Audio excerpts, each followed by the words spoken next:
नाशिक जिल्ह्यातील कळवण तालुक्यात अतिवृष्टीमुळे अनेक ठिकाणी शेतीचे नुकसान झाले। पीक व जमीन पुराच्या पाण्यामुळे वाहून गेल्या, तसेच अतिवृष्टीमुळे पीक वाया गेली आहेत।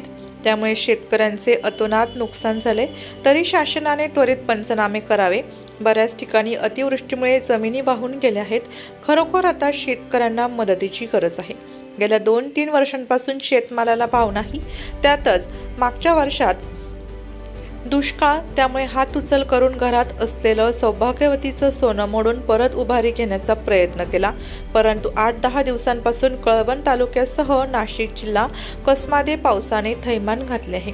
आलेले पीक कांदा रोपे, बाजरी, कडधान्य, मका, कोबी, फ्लावर, टमाटा ही सर्व पिके वाया जाणार अशी परिस्थिती तयार झाली आहे। शेतीचे झालेले नुकसान पाहून शेतकरी मेटाकुटीस आलाय। शासनाचे अधिकारी अजूनही जागे झालेले नाहीत, तर ते दुसऱ्याच कामांमध्ये लागलेले दिसून येत आहे। राजकीय सभांना गर्दी गोळा करायचे काम सध्या अधिकारी करत आहे।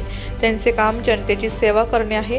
त्यांची ड्युटी शासकीय काम त्यांना सुद्धा मुद्द्याचे काम सोडून अन्य ठिकाणी वळवले जात आहे।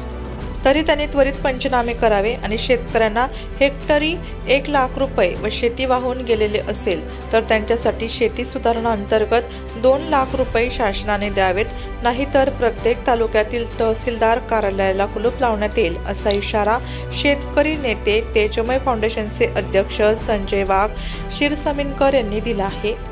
नाशिक लोकशाही न्यूजसाठी उपसंपादक बाजीराव नाना खैरनार, नाशिक।